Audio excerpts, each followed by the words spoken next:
Hello. Hi guys. Hello, hello, hello. Hi everyone. I am CS Khandelwal and I hope you're doing good. क्या हम live हैं, audio video proper है बेटा? क्या हम live हैं, ऑडियो वीडियो प्रॉपर है? बता दो मुझे एक बार. Are we live and is audio video proper? Hello guys.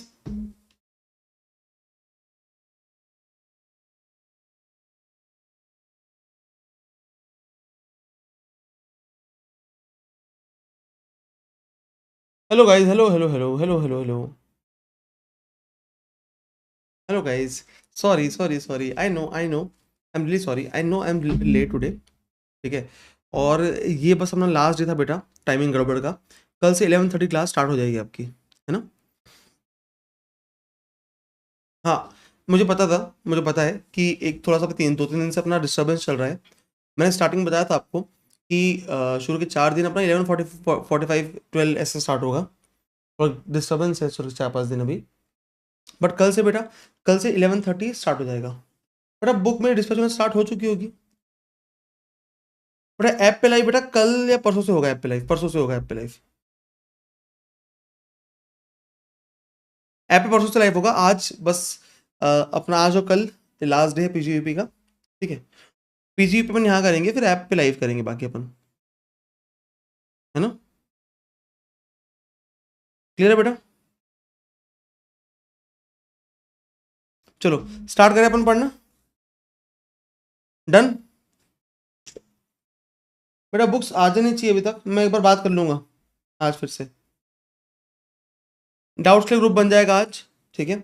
Doubts के ग्रुप की लिंक मैं कल परसों में ऐप में भेजूंगा ना. ऐप जब चालू करेंगे तो लिंक भेजूंगा, तो लोग ज्वाइन कर लेना. ठीक है. बेटा बुक्स किसी की नहीं आई होगी. मैं पीडीएफ भेजा हुआ हूँ ऑलरेडी. पीडीएफ से 2-3 दिन 4 दिन काम चला लो, तब तक बुक्स आ जाएगी आपकी. ठीक है. मैं कंफर्मेशन देता हूँ आपको आज. ठीक है. चलो तो पढ़ाई स्टार्ट करते हैं बेटा अपन. तो बेटा हम पढ़ रहे थे पीजीपी. क्या पढ़ रहे थे? पीजीपी. हमने पीजीपी स्टार्ट किया था और हमने क्या बात की थी उसमें, आओ देखो बात करते हैं. सर सेक्शन 28 से 44 तक के है. सेक्शन 28 क्या बोलता है? 28 बोलता है सर कौन सा आइटम अमाउंट आपकी इनकम का पार्ट बनेंगे. कौन सा आइटम या अमाउंट आपकी इनकम का पार्ट बनेंगे, ये सेक्शन 28 बोलता है. 29 क्या बोलता है? Computation of PGP income. Income minus expense करना पड़ता है. क्या करना पड़ता है? Income minus expense. अब एक्सपेंस कहाँ दिए हुए हैं सर? एक्सपेंस दिए 30 से लेकर 37 तक. कहाँ दिए? 30 से लेकर 37 तक. 30 से 35 तक दिए हुए स्पेसिफिक एक्सपेंसेस. क्या दिए हैं? Specific expenses. 36 में दिया हुआ है लिस्ट ऑफ एक्सपेंसेस एंड 37 में जनरल एक्सपेंसेस का कंडीशन है. Right sir. 30 में दिया हुआ है सबसे पहले बिजनेस स्टार्ट करना है हमको, तो हम लोग को बिल्डिंग चाहिए. ठीक है. फिर चाहिए प्लांट एंड मशीनरी फर्नीचर, तो इनका खर्चा 30 एंड 31 में आ जाएगा. फिर इनका अपन कैपिटल कॉस्ट अलाउ नहीं कर सकते. क्या अलाउ नहीं कर सकते? Capital cost. इसलिए 32 में क्या लेते हैं अपन? डेप्रिसिएशन लेते हैं. उसके बाद सर थोड़े अतरंगी खर्चे हैं सर. सेक्शन 35 क्या है sir? Scientific expenditure. 35A space for business, warehouse, hotel etcetera. 35D preliminary expenses and 35DDA expense on voluntary retirement scheme. ठीक है. ये सब है थोड़े अतरंगी एक्सपेंसेस. ठीक है. ये करने के बाद हमने क्या बोले कि यार ऐसे अपन अलग अलग सेक्शन अगर बनाते रहेंगे, ऐसे अपन अलग अलग सेक्शन बनाते रहेंगे अगर, तो क्या हो जाएगा? तो ना बहुत सारे सेक्शन बन जाएंगे. तो एक काम करते हैं, एक लिस्ट बनाते हैं 36 में, लिस्ट ऑफ एक्सपेंसेस. एंड जो भी सारे एक्सपेंस आता है हमने सारे लिस्ट में लिख दिए. जितने भी एक्सपेंस हमको उस पॉइंट ऑफ टाइम में याद आए हमने सारे इस लिस्ट में लिख दिए. फिर भी रियलाइज कि सर ऐसे तो कभी लिस्ट खत्म ही नहीं होगी, क्योंकि हर दिन नए बिजनेस आते हैं, नए बिजनेस के नए खर्चे हैं. तो हम क्या करते हैं, एक सेक्शन बनाए 37 जनरल खर्चा, जनरल एक्सपेंसेस. इसमें सारे एक्सपेंस स्पेसिफाई करना पॉसिबल नहीं है. सारे एक्सपेंस स्पेसिफाई करना पॉसिबल नहीं है, इसलिए जनरल सेक्शन बना के कंडीशंस डाल दी. Okay sir. इसके बाद हम लोग ने ये समझ लिया कौन से एक्सपेंस अलाउड नहीं है, कौन से एक्सपेंस अलाउड नहीं, ये अपन बात करते हैं. ठीक है. तो ये बात कर लिया अपन ने 30 से लेकर 37 तक. नहीं सॉरी सॉरी सॉरी, फिर से बोल रहा हूँ. हमने ये बात की है कि कौन से एक्सपेंस अलाउड है 30 से लेकर 37 तक. ठीक है. अब हमको ये बात भी करना पड़ेगा कि कौन से एक्सपेंस डिस अलाउड है. कौन से एक्सपेंस क्या है? Disallowed. वो हम कहाँ बात करेंगे? 40 small A and 40 capital A में. Correct sir. सेक्शन 41 में हम बात करेंगे डीम्ड इनकम की.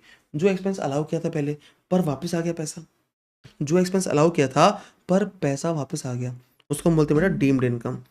पीजीपी इनकम कैसे निकालेंगे हम? 28 प्लस 41 की इनकम, सेक्शन 28 प्लस सेक्शन 41 की इनकम, माइनस करेंगे एक्सपेंस 30 से लेकर 37 तक, प्लस करेंगे डिसअलाउंसेस 40 स्मॉल ए एंड 40 कैपिटल ए के. तुम्हारा क्या आएगा बेटा? प्रॉफिट आएगा. राइट। अब इतना सब करने के लिए बुक्स मेंटेन करनी पड़ेगी, और बुक्स मेंटेन किया तो बुक्स को ऑडिट करवाना पड़ेगा। अगर आपको बुक्स ऑफ अकाउंट्स मेंटेन नहीं करना, ऑडिट नहीं करवाना, तो आप क्या करो, प्रिजम्पटिव इनकम दिखाओ फॉर एडी एडीए एई में, राइट। 28 पढ़े थे हमने, सेक्शन 28, उसमें क्या था सर, पीजीयूपी का प्रॉफिट, ठीक है। एम्प्लॉयर को अगर कीमैन इंश्योरेंस पॉलिसी मिला पैसा तो वो भी पीजीयूपी इनकम बनता है। दूसरा, कोई गिफ्ट या बेनिफिट मिला बिजनेस में, कोई भी किसी भी तरह के इंपोर्ट इंसेंटिव्स मिले बिजनेस में, कोई भी नॉन कम्पीट फीस कोई भी नॉन कम्पीट फीस मिली आपको बिजनेस में, ठीक है। मोमोज का बिजनेस नहीं चलाने के लिए और मोमोज की चटनी का नो हाउ शेयर नहीं करने के लिए, ठीक है। FMV of stock in trade on the date it is converted into capital asset, ठीक है। जिस दिन आप स्टॉक इन ट्रेड को कन्वर्ट करोगे कैपिटल एसेट में, उस दिन के एफएमवी लेते हैं अपन। एनी कॉम्पनसेशन रिसीव्ड और रिसीवेबल फॉर टर्मिनेशन और modification of any terms and conditions of contract relating to its business, always PGP income whether revenue capital, ठीक है। हम लोग क्या करते हैं, कोई भी कॉम्पनसेशन जो मिलता है हमको, हमेशा हमारी पीजीपी इनकम होती है अगर बिजनेस से रिलेटेड है तो, ठीक है। कोई interest, salary, bonus, commission receive by partner from partnership firm which is allowed to form under 40B, right. And last, income drive by trade, professional और similar association from specific services perform for its members, ठीक है। ध्यान देना एक चीज कि income from business of renting of house property, ये भी जाएगा हाउस प्रॉपर्टी में, नॉट पीजीपी इनकम। अगर आपका बिजनेस भी है, अगर आपका बिजनेस भी है तब भी आपका इनकम जो है क्या में जाएगी, इनकम फ्रॉम हाउस प्रॉपर्टी में। यहाँ तक हमने 28 पढ़ा था। सेक्शन 30 में और 31 में क्या पढ़ा था हमने, सामने 30 एंड 31 में क्या पढ़ा था देखो। ये स्पेकुलेटिव बिजनेस वाला इतना इंपॉर्टेंट नहीं, आपको रिवाइज नहीं करवा रहा मैं अभी, ठीक है। 30 में क्या पढ़ा था हमने, 31 में building and plant machinery furniture के रेंट खर्चा अलाउड है, इंश्योरेंस खर्चा अलाउड है, रेवेन्यू रिपेयर्स अलाउड है, रेट्स एंड टैक्सेस अलाउड है, बट कैपिटल रिपेयर्स अलाउड नहीं है। It is added to cost of asset, right. Notes की बात करते हैं। रेंट सिर्फ टेनेंट को अलाउड है बेटा, not allowed to owner on notional basis. बाकी सारे एक्सपेंस सबको अलाउड है, दोनों को, टेनेंट ओनर दोनों को। अगर टेनेंट ने कैपिटल रिपेयर्स किया बिल्डिंग में तो उसको हम डीम बिल्डिंग बोलेंगे एंड डेप्रिसिएशन उस पर अलाउ हो जाएगा टेनेंट को, राइट। अगर रेंट एग्रीमेंट के हिसाब से tenant is not under any obligation to incur revenue repairs but he incurs such expenditure for carrying on his business efficiently, then that expense will be allowed under 37, ठीक है। And firm ने rent किया partner को पे तो reasonable रहेगा तो allowed रहेगा, एक्सेसिव रेंट डिसअलाउड जाएगा, ठीक है। Sir depreciation method SLM WDV, WDV सबको एप्लीकेबल है, एसएलएम एप्लीकेबल है सिर्फ business of generation of power और generation and distribution of power. इनके पास ऑप्शन है choosing between SLM and WDV, ठीक है। ये once in lifetime option है, इनको ऑप्ट करना पड़ेगा before due date of first return, ठीक है। सब ब्लॉक ऑफ एसेट बनते हैं sir, building, furniture, plant, machinery, intangible asset, ठीक है। इंटेंजिबल एसेट में क्या क्या आता है, know how, patent, corporate licence, franchisee, non compete fee, but does not include goodwill of business and profession. Sir depreciation की कंडीशन पढ़े थे अपन ने कि कंडीशंस, डेप्रिसिएशन का क्लेम मैंडेटरी है, यूज़ होना चाहिए बिजनेस या प्रोफेशन के लिए, पुट टू यूज़ में अलाउड रहता है, रेडी टू यूज़ में जनरली अलाउड नहीं रहता, ठीक है। ओके, अलाउ रहता है स्पेशल सर्कमस्टेंसेज में, stand by machine, emergency spares, fire extinguisher etcetera. Assessee owner होना चाहिए एसेट का, होल्ड और पार्टली।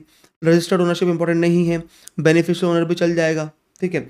अगर पार्शियल ओनरशिप रहेगी, 50% ओनर रहा तो 50% डेप्रिसिएशन मिलेगा, ठीक है। लीज और हायर परचेज केस में, लीज में लेसर हमेशा डेप्रिसिएशन क्लेम करता है, और हायर परचेज केस में ओनरशिप ट्रांसफर होती है लास्ट पेमेंट ऑफ इंस्टॉलमेंट में, but depreciation first payment of instalment से हायर परचेजर क्लेम कर सकता है, ठीक है। रेट पड़े थे अपने 10% building furniture, 15% plant and machinery, motor vehicle, normal oil wells, windmills installed before 1/4/14, 20% ships, 25% intangible assets, motor vehicle use for hire 30%, 40% electric vehicle, computer, laptop, aircraft, books, any pollution control equipments, temporary building, windmills installed on after 1/4/14।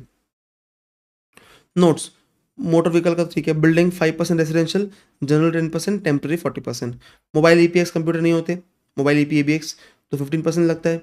UPS printer, scanner and other accessories 40%। Plant and machinery include होती है ships, vehicles, books, scientific appliances and surgical equipments, does not include tea bushes, livestock, building furniture. सासेट अगर use होगा less than 180 days के लिए तो half rate of depreciation लगता है। मतलब अगर आपने एसेट परचेस किया 3 अक्टूबर के पहले, 3 अक्टूबर या उसके पहले, तो आपको हाफ रेट मिलेगा, फुल रेट मिलेगा। बट आपने अगर परचेस किया है ऑन और आफ्टर 4 अक्टूबर तो आपको हाफ रेट ऑफ डेप्रिसिएशन मिलेगा, ठीक है। से प्रोविजन फर्स्ट ईयर के लिए है, मतलब आपने एक्वायर किया प्रीवियस ईयर 23-24 पे और पुट टू यूज़ किया 24-25 में, तो आपने अगर 24-25 में कम दिन के लिए भी एसेट यूज़ किया, 180 डेज से कम के लिए भी, तब भी आपको फुल रेट मिल जाएगा। ठीक है। जब असल हम यूज़ नहीं करते एक्सक्लूसिवली फॉर बिजनेस और प्रोफेशन, तो प्रोपोर्शनेट पार्ट ही हमको, जितना हम बिजनेस के लिए यूज़ करते हैं उतना ही प्रोपोर्शनेट डेप्रिसिएशन हमको अलाउड रहता है। ठीक है।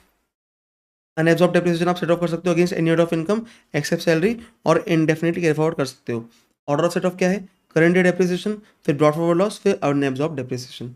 ठीक है। एडिशनल डेप्रिसिएशन की बात करते हैं, सिर्फ अलाउड है प्लांट एंड मशीनरी। किस पे अलाउड है? प्लांट एंड मशीनरी पे अलाउड है।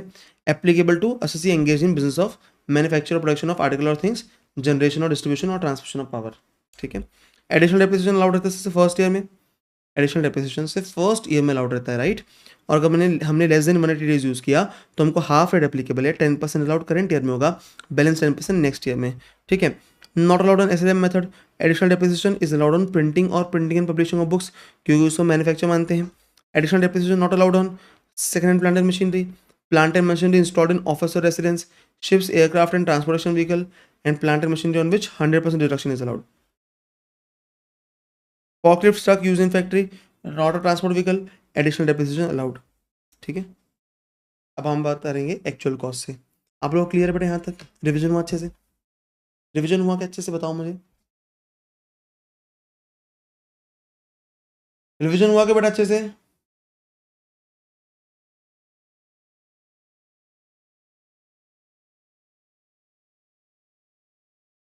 क्लियर हुआ बेटा?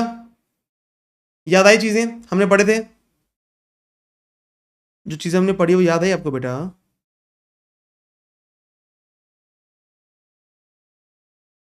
यस। आगे बढ़े।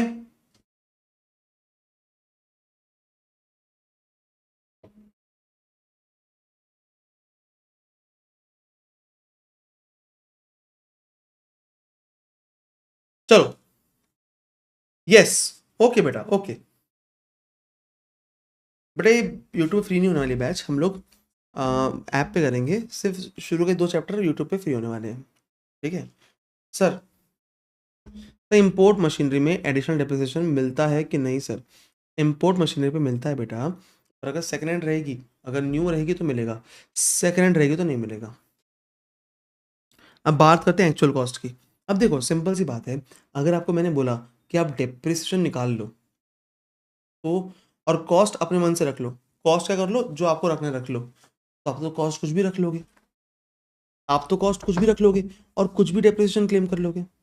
मैंने आपको क्या बोला कि अपने मन से कॉस्ट सोच लो और आप डेप्रिसिएशन अलाउ कर लो, तो आप कॉस्ट कुछ भी रख लोगे और डेप्रिसिएशन कुछ भी बहुत एक्स्ट्रा अलाउ कर लोगे। तो मैं क्या बोलूँगा कि भाई सुनो, गवर्नमेंट ने क्या बोली? गवर्नमेंट ने बोली कि हम आपको बताएंगे आपको किस कॉस्ट पे डेप्रिसिएशन अलाउ करना है। ठीक है। गवर्नमेंट क्या बोल रही है? हम बताएंगे आपको किस कॉस्ट पे डेप्रिसिएशन अलाउ करना है। तो देखो, actual cost of the asset is calculated as follows. Purchase price जिसमें लिए थे अपन ने, वो परचेज प्राइस प्लस अगर उसको इंस्टॉलेशन का, ट्रांसपोर्टेशन का एंड ट्रायल रन एक्सपेंस लगा वो ऐड करेंगे। सर इंस्टॉलेशन हम समझ गए, ट्रांसपोर्टेशन हम समझ गए, सर ट्रायल रन एक्सपेंस क्या है? देखो, कोई भी मशीन को अपन जब पुट यूज़ करते हैं, ठीक है, तो हमको उसको ट्रायल रन करना पड़ता है कि ट्रायल करके चल रही कि नहीं अच्छे से, तब तो प्रोडक्शन स्टार्ट करेंगे उससे। तो जो अपन ने खर्चा किया ना ट्रायल रन एक्सपेंस पे, वो ऐड होता है एक्चुअल कॉस्ट में, वो कैपिटलाइज होता है। Interest on loan up to put to use, इसका मतलब क्या है? देखो सर, 110/24 को हमने पुट टू यूज किया, यहाँ पे जो हमने साल भर इंटरेस्ट पे किया है, तो यहाँ तक का इंटरेस्ट क्या होगा? कैपिटलाइज। और ये रेवेन्यू क्या, ये क्या रहेगा? Revenue expense. ठीक है। ये जो बात का इंटरेस्ट क्या रहेगा? ये रेवेन्यू एक्सपेंस रहेगा, करेक्ट। तो सर ये जो पुट टू यूज यहाँ पे किया हमने 110/24 को, तो पुट टू यूज के पहले तक का इंटरेस्ट क्या होता है? पुट टू यूज के पहले तक का इंटरेस्ट होता है आपका कैपिटलाइज, आपके कॉस्ट में ऐड होता है। तो क्या होगा sir? Interest on loan up to put to use क्या होगा? आपके कॉस्ट में ऐड होगा। ठीक है। Taxes subsidies, sorry taxes and duties if ITC not available. तो मान लीजिए कि जीएसटी है, ठीक है, अगर जीएसटी में आईटीसी अवेलेबल है, अगर जीएसटी में आईटीसी अवेलेबल है, तो अब क्या करोगे? तो फिर एक्चुअल कॉस्ट में ऐड नहीं करोगे उसको, जीएसटी को, फिर जीएसटी आपको खर्चा नहीं हुआ ना। मेरी बात समझो, जीएसटी में 2 चीज़ें हैं बेटा, ये लिख लेना आप लोग। जीएसटी में ITC available, ITC not available, ठीक है। अगर ITC अवेलेबल रहेगा तो not added to actual cost.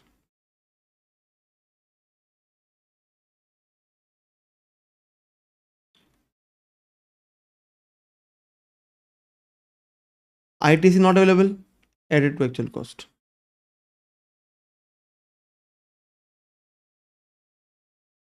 ठीक है, तो अपना जो इनपुट टैक्स क्रेडिट मिलता है अपने को, ठीक है, अब वो देखते हैं अपन अवेलेबल है कि नहीं। अगर अवेलेबल है तो भाई दो जगह डिडक्शन कैसे लोगे आप। डेप्रिसिएशन आखिर क्या है, डेप्रिसिएशन कॉस्ट को तो अलाउ कर रहे हैं अपन धीरे धीरे। डेप्रिसिएशन में हम कॉस्ट को ही तो धीरे धीरे अलाउ कर रहे हैं।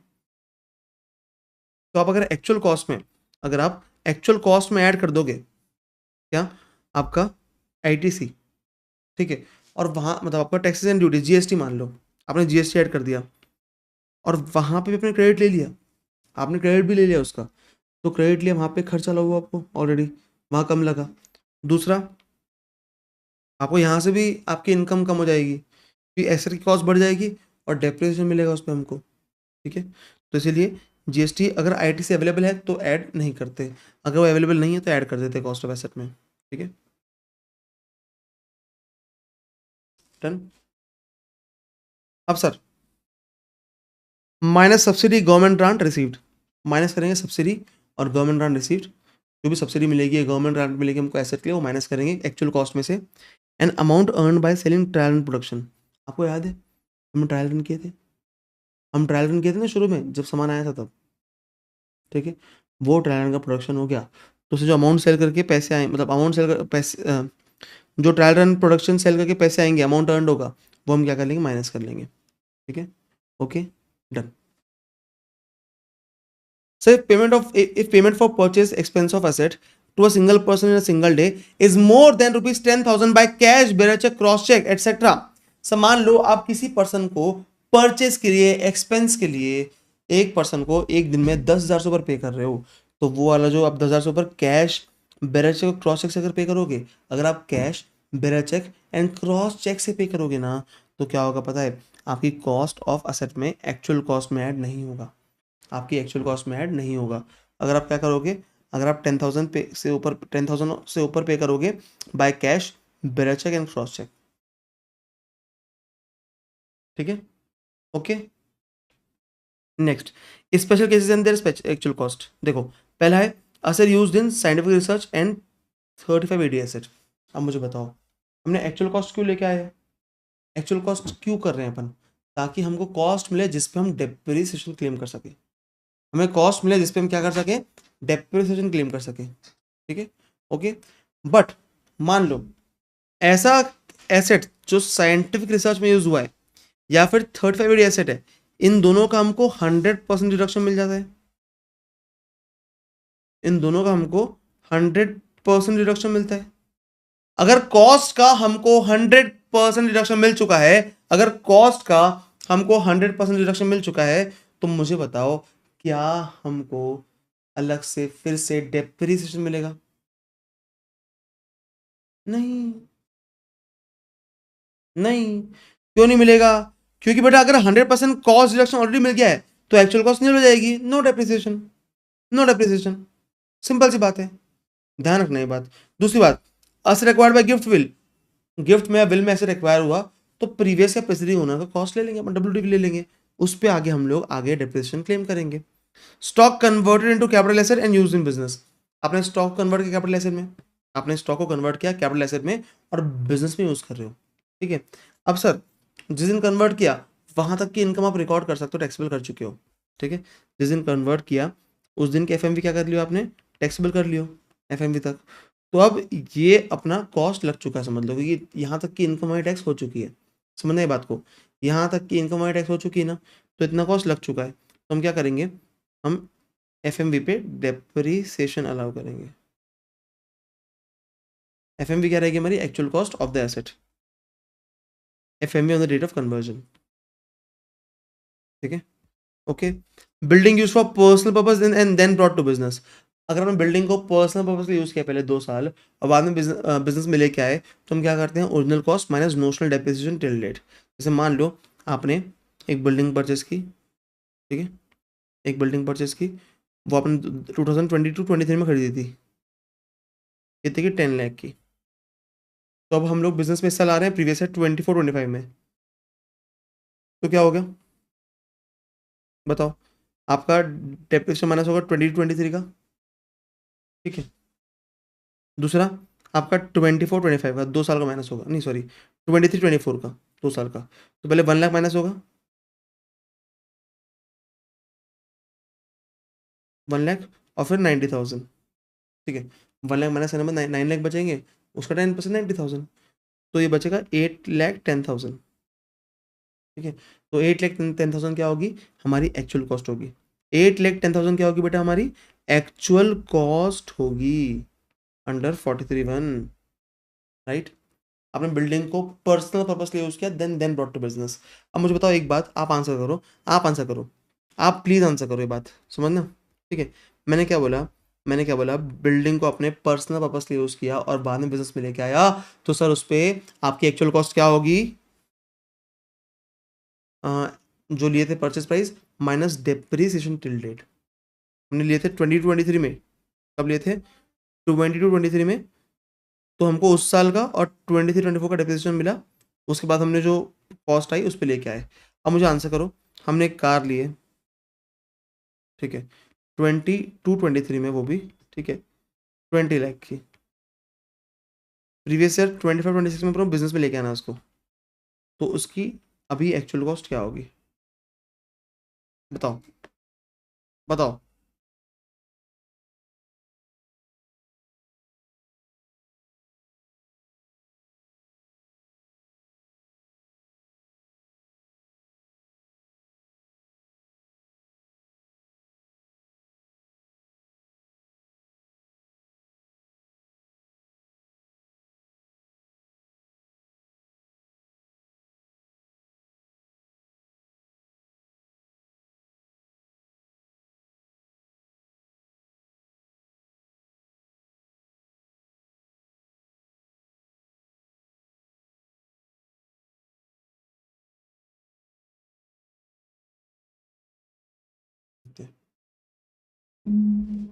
बताओ सर, 14.545 लाख, 14.45 लाख,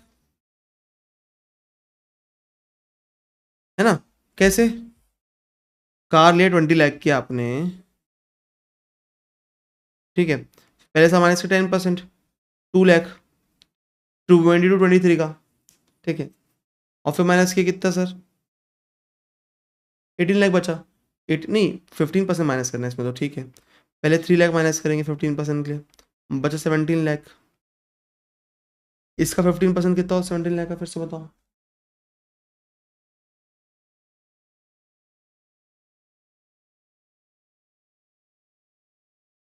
255, कितना बचा? 14,45,000, ठीक है। ये आंसर है आपको बेटा 14.45, आंसर आया ना? ठीक है, यस, बहुत बढ़िया, बहुत ही बढ़िया, बहुत बढ़िया, दिल खुश कर दिया आपने, मजेदार। कट कर दो उसको। रॉन्ग। क्यों सर? रॉन्ग क्यों हुआ सर? कैसे रॉन्ग हो गया सर? सही तो किया आपने, बताया तो अभी, अभी तो बताया आपने। मैंने बताया, मैंने बताया, कब बताया मैंने? मैंने कब बताया? मैंने क्या बोला था? इधर आओ फिर से, इधर आओ, देखो क्या लिखा है, building use for personal purpose and then brought to business. क्या लिखा है? Building use for personal purpose and then brought to business. क्या मैंने बोला यहाँ पे कार का भी होगा? क्या मैंने बोला कोई और एसेट का होगा यहाँ पे? बोला मैंने? नहीं बोला ना? तो आपने क्यों माने फिर? क्यों माने? बेटा ये बहुत बच्चों को कंफ्यूजन होता है इसमें, ये जो एक्सप्लेनेशन है बिल्डिंग के लिए बेटा, बिल्डिंग में ऐसा होगा तो अपन क्या लेंगे? 14.45 लाख। बट बट जैसे कार है, तो कार में क्या करेंगे अपन? 20 लाख ही रहेगी अपनी एक्चुअल कॉस्ट, इस पे ही लेंगे डेप्रिसिएशन, ठीक है। तो बेटा सिर्फ इस पे होता है कि इस पे बिल्डिंग पे होता है, ये ध्यान रखना बात, ठीक है।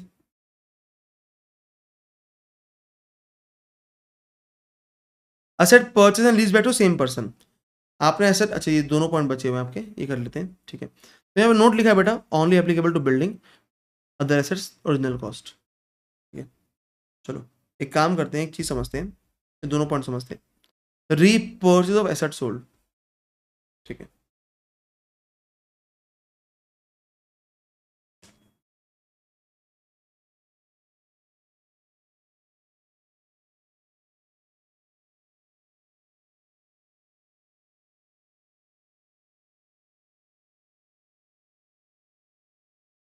देखो देखो एक बार क्या होता है।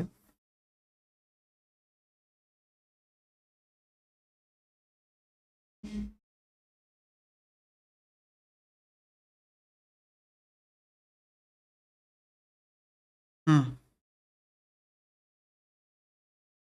यश है, यश पास एक एसेट है, एक असेट है। ठीक है, मेरे पास एक बिल्डिंग है, इसका WDV कितना है बताऊँ? WDV है उसका 2 लाख रुपीज़। मैंने बेचा नौरा को 3 लाख में।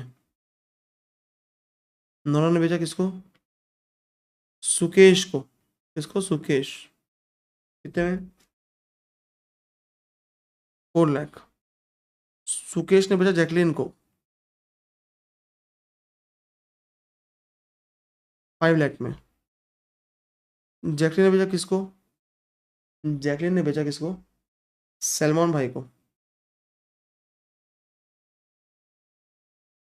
6 लाख में।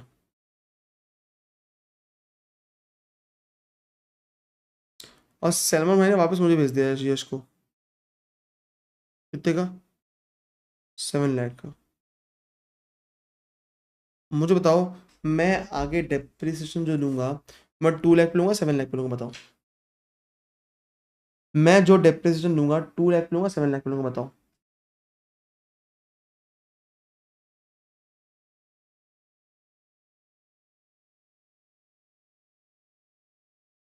मैं जो डेप्रिसिएशन लूंगा वो 2 लाख पे लूंगा कि 7 लाख पे लूंगा? बताओ मुझे।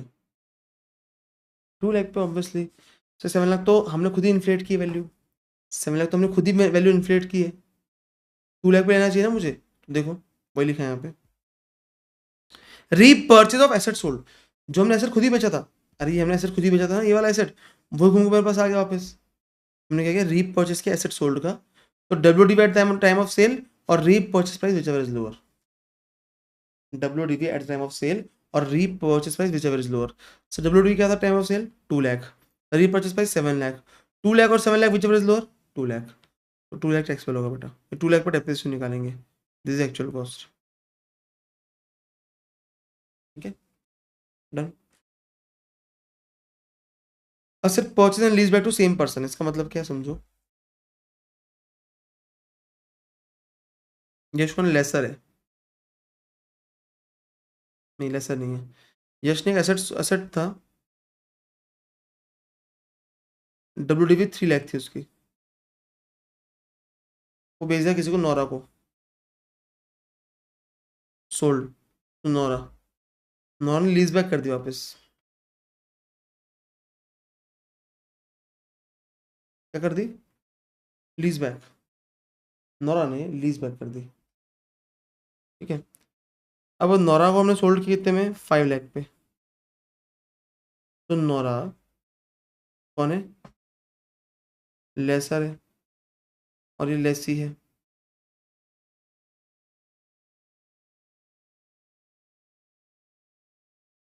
तो सर नौरा कितना ही, ये 5 लाख में बेचे अपन नौरा को, अपन ने।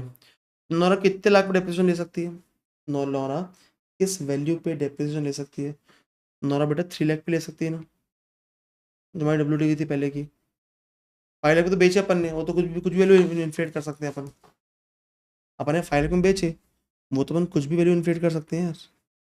वो तो कुछ भी वैल्यू इन्फ्लेट हो सकती है, तो अपन क्या बोलेंगे? नहीं, 5 लाख नहीं चलेगा, 3 लाख ही होगा। WDV of previous owner.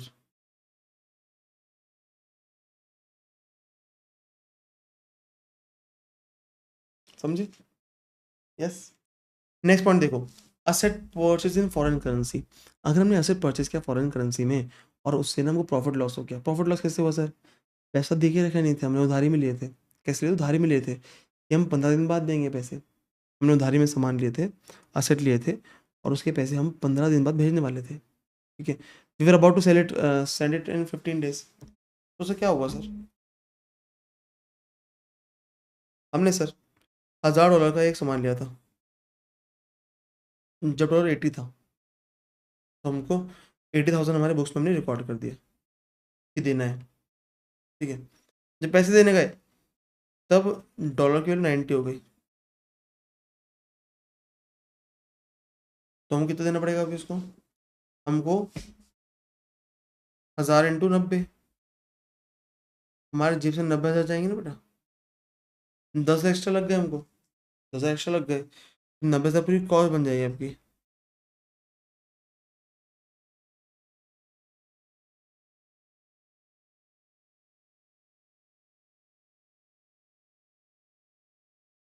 क्या बन गई आपकी? एक्चुअल कॉस्ट बन गई। बात समझे? ठीक है, मतलब वो कॉस्ट में जो लॉस होगा, अगर लॉस हुआ आपको, लॉस हुआ तो कॉस्ट बढ़ गई आपकी, लॉस हुआ तो कॉस्ट बढ़ गई, कॉस्ट बढ़ी तो वो अपने कॉस्ट ऑफ असेट में ऐड हो जाएगी, ठीक है। और फायदा हो गया, मान लो आपने $1000 का लिया था 88 में, आप जो पेमेंट करने जा रहे हो तो 60 रुपीज, कितना हो गया? 60 हो गया, तुम्हारा फायदा हुआ ना? कितना फायदा हुआ? 28 रुपीज का पर डॉलर, तो 28 इंटू 1000, 28,000 का फायदा हुआ उसको,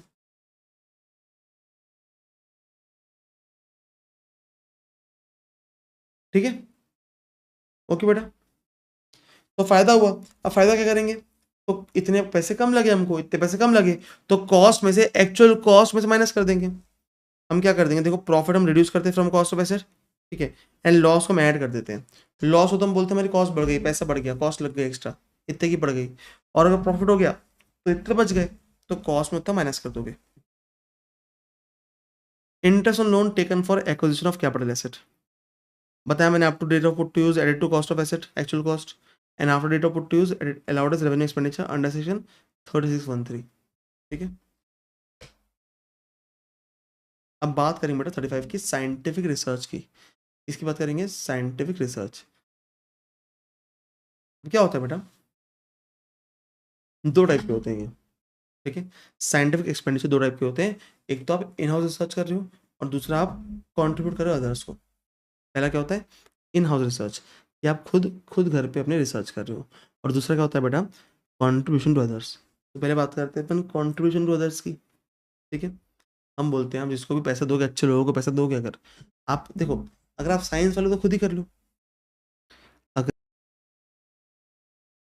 अगर आप साइंस वाले हो तो खुद ही कर लो,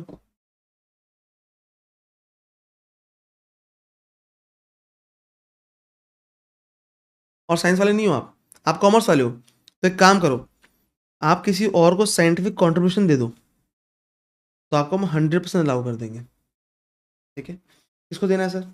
IIT national laboratory, approved Indian company engage in R&D, approved college institute university research association, and इनको किसके लिए सर? साइंटिफिक रिसर्च के लिए या फिर सोशल एंड स्टैटिस्टिकल रिसर्च के लिए, ठीक है। Done, okay. Notes, deduction section 35 allowed, depreciation will not be allowed. एक बार डिडक्शन अलाउ हो गया 35 का, मतलब 100%, तो फिर डेप्रिसिएशन नहीं मिलेगा।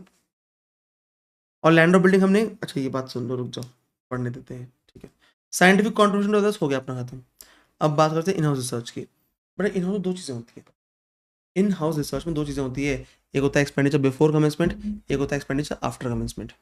एक होता है एक्सपेंडिचर बिफोर कमेंसमेंट और एक होता है आफ्टर कमेंसमेंट। बिफोर कमेंसमेंट मतलब क्या होता है? आपका बिजनेस स्टार्ट ही नहीं हुआ है, उसके पहले आपने खर्चा कर दिया रिसर्च में। आपका बिजनेस स्टार्ट ही नहीं हुआ है, उसके पहले आपने खर्चा कर दिया बिजनेस में, तो हम क्या बोलते हैं बेटा? हम क्या बोलते हैं? हम बोलते हैं, देखो सिंपल सी बात है, पहले बात करते हैं इन हाउस रिसर्च की, एक्सपेंडिचर बिफोर कमेंसमेंट, ठीक है। तो आपका बिजनेस स्टार्ट नहीं हुआ है, हम एओ के पास गए, एओ बोले सर बिजनेस स्टार्ट नहीं हुआ है, अभी बिजनेस स्टार्ट होने का है, बट रिसर्च हमने स्टार्ट कर दिया, उसके लिए हमको कैपिटल खर्चे लग रहे हैं, अभी हमें बिल्डिंग बनानी पड़ रही है, हमें मशीन्स इक्विपमेंट्स लेके आने, सब खर्चे लग रहे हैं। तो सर बिजनेस स्टार्ट हुआ नहीं है, क्या हम अलाउ कर सकते हैं बाद में बिजनेस में? तो डिपार्टमेंट ने क्या बोला, ठीक है कर सकते हो। एक्सपेंडिचर बिफोर कमेंसमेंट रहा तो अलाउड रहेगा for 3 max preceding years before date of commencement, date of commencement के 3 साल पहले तक, प्रीसीडिंग 3 ईयर्स का, ठीक है। कैपेक्स पूरा अलाउ कर देंगे लैंड को छोड़ के। इनकम टैक्स में बेटा कहीं लैंड नहीं मिलता, ठीक है, कहीं भी लैंड की कॉस्ट और रिडक्शन नहीं मिलता इनकम टैक्स एक्ट में, ये बात ध्यान रखना, ठीक है। तो capital expenditure land not allowed, other expenditure allowed, land छोड़ के बाकी सब अलाउड है। रेवेन्यू एक्सपेंडिचर, अब हमने गए रेवेन्यू के लिए कि रेवेन्यू भी अलाउ कर दो, उससे पहले तुम्हारा बिजनेस स्टार्ट नहीं हुआ, रेवेन्यू कैसे अलाउ कर दूँ? तुम्हारा बिजनेस स्टार्ट नहीं हुआ है, तुमको रेवेन्यू कैसे अलाउ कर दूँ? हमने बोले सर देखो बिजनेस स्टार्ट नहीं हुआ है, बट रिसर्च में मुझे मटेरियल लगता है और स्टाफ लगता है, मुझे मटेरियल तो लेना पड़ता है ना, मुझे मटेरियल लेना पड़ता है, स्टाफ भी लगता है मुझे, तो सिर्फ आप सब 2 खर्च अलाउ कर दो रेवेन्यू में, मटेरियल और स्टाफ का, सैलरी, ठीक है। तो मैंने बोला हाँ सही बात है, ठीक है। तुमको मैं क्या करता हूँ, रेवेन्यू में भी बिजनेस स्टार्ट नहीं हुआ है ना, रेवेन्यू में सैलरी अलाउ करता हूँ एक्सेप्ट पर्क्स, बेसिक सैलरी देना सबको, एंड मटेरियल, ठीक है। हम 2 अलाउ करते हैं, बाकी कुछ भी अलाउ नहीं करते, ठीक है। तो रेवेन्यू एक्सपेंडिचर में हम क्या अलाउ करते हैं बेटा, हम सैलरी, मटेरियल और other expenses not allowed. Done बेटा, यस डन। चलो expenditure after commencement of business, expenditure after commencement of business, तो सब बिजनेस स्टार्ट हुआ तो सारे एसएससी को सर रेवेन्यू भी 100% अलाउड होगा, कैपिटल भी 100% अलाउड होगा एक्सेप्ट लैंड, ठीक है। तो बिजनेस स्टार्ट होने की पहले की दिक्कत थी, बिजनेस स्टार्ट हुआ बेटा, एक बार बिजनेस स्टार्ट हो गया तो उसके बाद क्या होगा बेटा, उसके बाद आपको एक्सपेंडिचर आफ्टर कमेंसमेंट पूरा मिल जाएगा, ठीक है। बिफोर कमेंसमेंट बताया मैंने क्या, कैपिटल सब मिलता है लैंड छोड़ के, रेवेन्यू में सिर्फ सैलरी मटेरियल मिलता है, बाकी कुछ नहीं मिलता, ठीक है। डन, चलो ये हो गया बेटा। एक बार ध्यान रखना, अगर लैंड और बिल्डिंग हमने परचेज किया कंपोजिट एग्रीमेंट में तो कॉस्ट बायफर्केट होगी on the basis of FMV, ठीक है। हमने लैंड और बिल्डिंग अगर कंपोजिट एग्रीमेंट में परचेस किया है, मतलब एक साथ लैंड और बिल्डिंग परचेस कर ली, हमारी कॉस्ट क्या होती है सर, बायफर्केट होती है on the basis of FMV, ठीक है। Done sir. 35 डीडीए की बात करते हैं, expenditure in voluntary retirement scheme, क्या है, expenditure in voluntary retirement scheme. अगर आप सर वीआरएस में खर्चा करोगे, किसमें, वीआरएस में, से वीआरएस क्या होता है sir, what do you mean by voluntary retirement scheme, ये वॉलंटरी रिटायरमेंट स्कीम क्या होता है, तो सुनो बेटा, तो सुनो, देखो हम क्या चाहते हैं, हम चाहते हैं हमारे जो एम्प्लॉयज़ है सब जवान रहे, और जो बुढ़े हो गए हैं, जो एफिशिएंट नहीं है, उनको घर भगा दो।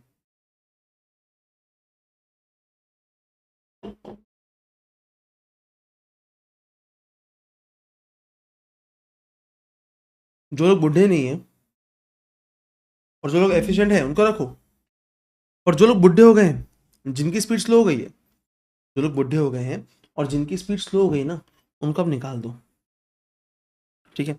हम यही चाहते हैं, तो हम क्या करते हैं उसके लिए, हम लोग ना, हम उनको ऑप्शन देते हैं इसका, वीआरएस का, वॉलंटरी रिटायरमेंट स्कीम, या वॉलंटरी रिटायर हो जाओ, ठीक है, आपको हम एक्स्ट्रा पैसा देंगे, आपको हम लमसम पैसा अभी देंगे अगले 5 साल का। आप बोलोगे सर महंगा नहीं पड़ता क्या, महंगा नहीं पड़ता क्या, कि हम किसी को भगा रहे हैं, पैसे दे रहे हैं 5 साल के एक साथ अभी बिना काम किए, बड़ा सस्ता पड़ता है, क्योंकि जो रिटायर हो रहा है वो उस लेवल पे रिटायर होता है, उस लेवल पे, मतलब सीईओ लेवल पे, मैनेजर लेवल पे, जो एकदम हायर पोस्ट रहती है, वहाँ इनकम ज़्यादा देनी पड़ती है, हम उसको भगा देंगे, तो 5 साल का हम थोड़ा कम में सेटल करेंगे, उसकी एक्चुअल इनकम सेटल नहीं करेंगे, लमसम दे रहे हैं, थोड़ा कम में सेटल करेंगे, और जो नया फ्रेशर आएगा उसकी जगह हम नया फ्रेशर को रखेंगे, उसको तो बहुत कम देंगे, हमारे अल्टीमेटली पैसे बचेंगे, ठीक है। डन, ओके, चलो डन। सर एक मिनट, यहाँ पे आपने 115 बीएससी की बात नहीं की अभी तक, 115 बीएससी डिफ़ॉल्ट रिजीम की, तो बेटा मैं उसकी बात आखिरी में करूँगा। मैं बता दूँ आपको कि डिफ़ॉल्ट रिजीम में अगर आप गए तो आप कंट्रीब्यूट करोगे किसी और को तो नहीं मिलेगा आपको, डिफ़ॉल्ट रिजीम में आप गए अगर और किसी और को कंट्रीब्यूट करोगे, किसी और को कंट्रीब्यूट करोगे तो नहीं मिलेगा, डिफ़ॉल्ट स्कीम में किसी और को कंट्रीब्यूट करोगे तो नहीं मिलेगा, ठीक है। डन। तो बेटा हमने क्या किया, हमने उनको ऑप्शन दिया इस चीज़ का, वीआरएस का, तो उन्हें मान लिए, तो हम जो अमाउंट पे करेंगे बड़ा अमाउंट होगा, बड़ा अमाउंट, तो अब कैसे अलाउ होता है सुन लो, अलाउड टू ऑल एसएससीज, सारे एसएससी को अलाउड है, allowed in 5 equal instalments, 5 equal instalments में अलाउड है। If there is amalgamation demerger in the period of 5 years, अगर 5 इयर्स के पीरियड में अमलगमेशन डिमर्जर हुआ तो रिमेनिंग डिडक्शन अलाउड रहेगा न्यू फॉर्म्ड कंपनी को for balance period. New formed company को बैलेंस पीरियड में आपको क्या रहेगा, डिडक्शन अलाउड रहेगा। ठीक है, in the balance period the year of amalgamation and demerger is also included. ठीक है, बैलेंस पीरियड में अमलगमेशन और डिमर्जर का पीरियड भी इंक्लूडेड होता है। इसका मतलब क्या है सर, मान लो हमने देखो अभी अमाउंट बड़ा होता है इसलिए ये 5 इक्वल इंस्टॉलमेंट्स में अलाउड है। ये अमाउंट क्या होता है बेटा, अमाउंट बड़ा होता है इसलिए ये क्या है, 5 इक्वल इंस्टॉलमेंट्स में अलाउड है। ठीक है, 1 2 3 4 5। ठीक है, मान लो ये थर्ड ईयर है, थर्ड ईयर में अमलगमेशन हो गया। ठीक है, थर्ड ईयर में अमलगमेशन हो गया तो क्या होगा सर, पहले के 2 साल किसको मिलेगा, ओल्ड वाले को, और आगे के 3 साल किसको मिलेगा, न्यू वाले को, रिडक्शन। डन। ठीक है, यस। अब बात करेंगे बेटा 35 एडी की। किसकी बात करेंगे, 35 एडी। सर 35 एडी में क्या है सर, देखो लिस्ट है बहुत बोरिंग सी, बहुत बोरिंग सी लिस्ट है, पर मैंने उसको थोड़ा इंटरेस्टिंग बनाया हूँ आपके लिए। बहुत बोरिंग लिस्ट है, एक बार आप सिर्फ लिस्ट देखो मैंने कैसे बनाया हूँ।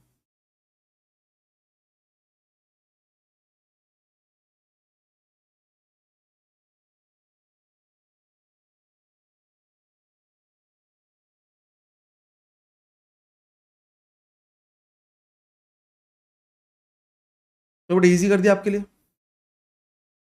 एकदम ईजी कर दिया हूँ, देखो है ना। Deduction under section 35 AD 100% is allowed on all capital expenditure in the following businesses। ठीक है, डिडक्शन जो होता है 35 एडी का वो अलाउड रहता है सारे कैपेक्स पे इन द फॉलोइंग बिजनेसेस। कौन से बता रहा हूँ, except 3 land goodwill financial instrument. मतलब देखो गवर्नमेंट क्या बोल रही है, सुनना ध्यान से, ध्यान सुनना। गवर्नमेंट क्या बोल रही है कि आप अच्छे काम करोगे ना, आप अगर अच्छे काम करोगे तो आपको हम 100% डिडक्शन देंगे कैपिटल एक्सपेंस का। मेरी बात सुन रहे हो, मैं क्या बोल रहा हूँ आपको, अरे एक मिनट ना।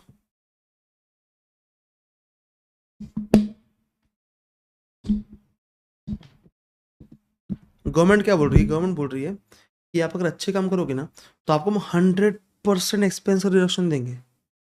कौन से, कैपिटल खर्चे का। नॉर्मली गवर्नमेंट क्या करती है, कैपिटल खर्चे का डिडक्शन हमको एज डेप्रिसिएशन देती है। कैसे, एज डेप्रिसिएशन। बट बट यहाँ पे गवर्नमेंट क्या बोल रही है कि तुमको पूरा ही मिल जाएगा पहले साल में ही 100% कैपिटल एक्सपेंडिचर। क्यों, अगर आप अच्छे काम करोगे। अच्छे काम क्या मतलब, देखो आप एग्रीकल्चर के 3 काम है, ये करोगे, आप ये करोगे या फिर ये करोगे। ठीक है, तो अब एग्रीकल्चर के 3 काम कौन से बताता हूँ आपको। Setting up and operating a cold chain facility, setting up and operating a cold chain facility. So cold chain मतलब क्या होता है, कोल्ड स्टोरेज होता है। बेसिकली गोडाउन के अंदर एसी लगा दिए, गोडाउन के अंदर क्या लगा दिए, एसी लगा दिए। ठीक है, तो कोल्ड चेन, कोल्ड स्टोरेज बनता है, कोल्ड चेन फैसिलिटी, फैसिलिटी बोलते हैं। तो क्या बोलते हैं, cold chain facility. Setting up and operating a warehouse facility for agriculture produce and sugar. Setting up and operating a warehouse facility for agriculture produce and sugar. Edible oil not allowed, इसमें edible oil allowed नहीं है। ठीक है, and production of fertilisers in India. मतलब अगर warehouse बनाओगे agriculture produce के लिए चल जाएगा, आप अगर वेयर हाउस बनाओगे शुगर के लिए चल जाएगा, बट अगर आप हाउस बनाओगे वेयर हाउस, अगर आप वेयर हाउस बनाओगे एग्रीकल्चर प्रोड्यूस के लिए चल जाएगा, शुगर के लिए चल जाएगा, but edible oil is not allowed.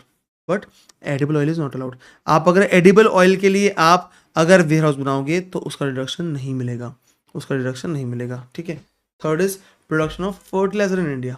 आप क्या कर रहे हो, आप फर्टिलाइजर का प्रोडक्शन कर रहे हो इंडिया में। ठीक है, ये सब अच्छे काम है एग्रीकल्चर के 3। क्यों अच्छे काम है सर, गवर्नमेंट को बहुत सारे कोल्ड चेन और वेयर हाउस चाहिए, गवर्नमेंट का खुद का अनाज बाहर पड़ा रहता है, तो गवर्नमेंट चाहती है कि आप वेयर हाउस बनाओ, कोल्ड चेन बनाओ। ठीक है, दूसरा घर होटल हॉस्पिटल, घर होटल हॉस्पिटल। सर होटल क्या है sir, hotel building and operating, building and operating hotel of 2 star and above.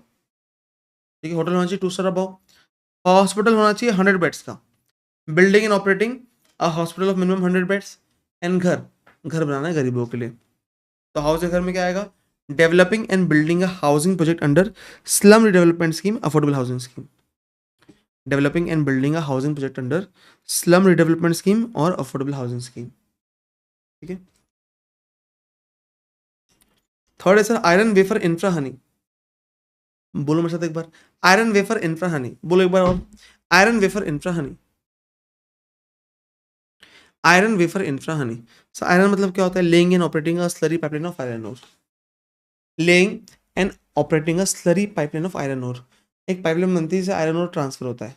ठीक है, ठीक है, wafer setting up and operating a semiconductor wafer fabrication unit, से सेमीकंडक्टर वेफर फैब्रिकेशन यूनिट क्या होता है, सामने आ गया सेमी,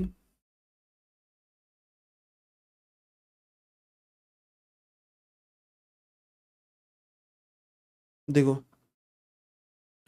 एक चिप्स वगैरह बनती है ना, चिप्स,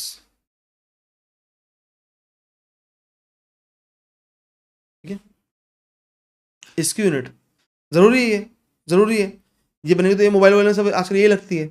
तो setting up and operating semi conductor wafer fabrication unit, जहाँ वेफर सेमी कंडक्टर बनता है। ठीक है, infrastructure developing maintaining and operating a new infrastructure facility, क्या बताऊंगा, नोट्स, नोट्स में लिखा है, honey bee keeping and production of B Honey in wax, notes, business new होना चाहिए सर, बिजनेस न्यू होना चाहिए, क्या होना चाहिए, न्यू, ओल्ड नहीं चलेगा, business should be new, it should not be formed by splitting up or reconstruction of old business, so old business को reconstruct करके या split up करके नया business नहीं चाहिए, हमको नया ही business चाहिए सीधे। ठीक है, प्लांट मशीनरी न्यू होना चाहिए, प्लांट मशीनरी न्यू होना चाहिए, बट 20% ओल्ड चल जाएंगे क्या, यस 20% ओल्ड चल जाएंगे, and imported second hand plant and machinery is allowed on which depreciation has not been claimed in India। ठीक है, यहां पे imported second hand plant and machinery allowed होती है, एडिशनल डेप्रिसिएशन में imported second hand plant and machinery allowed नहीं होती, यहाँ पे imported second hand plant and machinery क्या बोलते हैं, अलाउड होती है, imported second hand plant and machinery is allowed on which depreciation has not been claimed in India. ठीक है, deduction is allowed on all capital expenditure except land goodwill and financial instrument, सिर्फ LGF छोड़ के, LGF छोड़ के, land goodwill and financial instrument छोड़ के बाकी सब अलाउड है। Deduction is allowed on all capital expenses except land goodwill, ये तो हो गया। Depreciation is not allowed if deduction under section 35 AD is taken, अगर मान लो डिडक्शन मिल गया हमको 35 एडी में, तो क्या हमको डेप्रिसिएशन मिलता है क्या, नहीं, ये ऑलरेडी 100% कॉस्ट लव हो जाता है इधर। Deduction under section 10 AA and 80 to RRB also not allowed. 10 में क्या होता है बेटा, 10 में 100% ऑफ एक्सपोर्ट प्रॉफिट अलाउड होता है, और 80 to RRB में, यहाँ भी अपने को चैप्टर 6 से डिडक्शन से क्या है, चैप्टर 6 से पार्ट सी आपके फाइनल में यहाँ पे नहीं है, वो फाइनल में है, यहाँ भी मोस्टली 100% डिडक्शन अलाउड होता है इनकम का। ठीक है, अब ये ऑलरेडी 100% कॉस्ट अलाउ हो गई यहाँ पे, इसलिए 10 AA और 80 to RRB अलाउड नहीं होगा।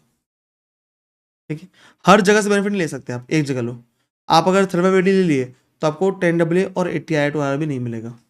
ठीक है, pre commencement expense, capex capital expenditure incurred before commencement of business and capitalized in the books of year of commencement in the year of commencement is allowed as deduction under 35 AD in the year of commencement of business।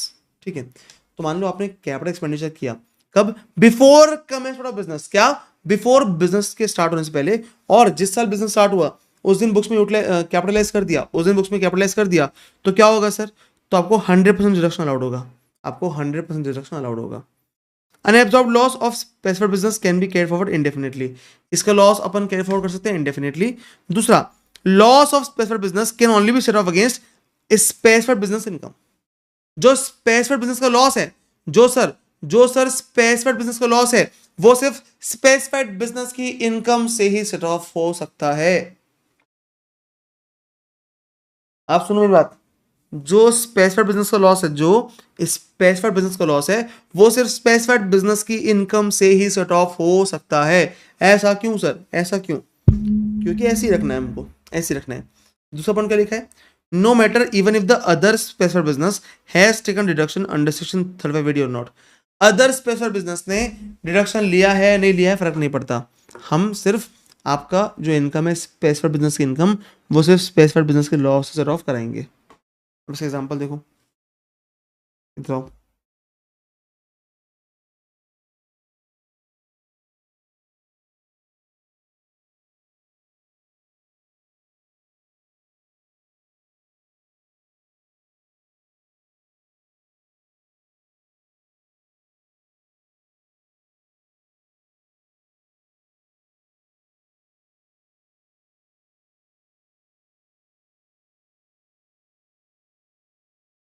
देखो एक बात सुनो, एक बात सुनो, देखो मेरी hotel Nagpur में 2020 में बनाया मैंने, 2020 में, 2 स्टार है, मतलब ये स्पेसिफाइड बिजनेस तो है। मेरी होटल बनाया मैंने 2005 में, 3 स्टार। ये भी क्या है? ये भी एक स्पेशल बिजनेस है। बट आपको बताऊं, ये सेक्शन 35 कब बना? 2010-11 में। तो 9, 10, 11 इस टाइम के बाद की जो इनकम है, या इस बात इसके बाद की जो होटल वोटल बनी है, उसको रिडक्शन मिलता है 35 का, उसके पहले को नहीं मिलता। जो होटल्स पुरानी हैं उनको नहीं मिलता, नहीं मिल सकता। जिस साल उन्होंने होटल बनाए होंगे उस साल ही मिल सकता था, पर उस टाइम था नहीं तो मिलेगा नहीं। तो क्या मेरी जो 2005 की होटल है ये 3 स्टार है, तो क्या ये एक स्पेशल बिजनेस है? यस, एलिजिबल बिजनेस है अंडर 35 AD। बट डिडक्शन मिलेगा क्या? नहीं, नहीं होगा, डिडक्शन अलाउड नहीं होगा। ठीक है, क्योंकि सर एलिजिबल बिजनेस तो है, बट सर इसको क्या बोलते हैं, डिडक्शन अलाउड नहीं होगा। राइट। अब सर मान लो मेरा नागपुर की होटल में लॉस है 30 लाख रुपीज का, और ये वाले बिजनेस में प्रॉफिट आया 70 लाख रुपीज का, तो मैं अपने नागपुर के होटल का लॉस होटल इन मुंबई से सेट ऑफ कर सकता हूं क्या? मैं अपने नागपुर के होटल का लॉस क्या मुंबई की होटल के इनकम से सेट ऑफ कर सकता हूं क्या? Yes, because it is also a specified business. भले डिडक्शन नहीं लेता, भले डिडक्शन नहीं लेता वो, but it is also about specified business, इसलिए हम इसके लॉस का इसके प्रॉफिट सेट ऑफ कर सकते हैं। हम इसके लॉस का इसके प्रॉफिट से सेट ऑफ कर सकते हैं। ठीक है। 43 is applicable for all capex done under 35 AD। मतलब आप 10,000 से ऊपर जो भी खर्चा करोगे, ठीक है, तो आप कैश बेरेज क्रॉसिंग से करोगे तो आपको वो आपकी कॉस्ट में ऐड नहीं होगा, और उसका हमको कोई डिडक्शन कहीं नहीं मिलेगा। ठीक है सर। इंफ्रा फैसिलिटी मतलब क्या होता है? Road including toll bridge rail system, ये सब बड़ा गडकरी जी का इलाका है। हाईवे प्रोजेक्ट, हाँ वही वाले हैं। Water supply project, water treatment project, and airport, Indian waterways etcetera. Done. चलो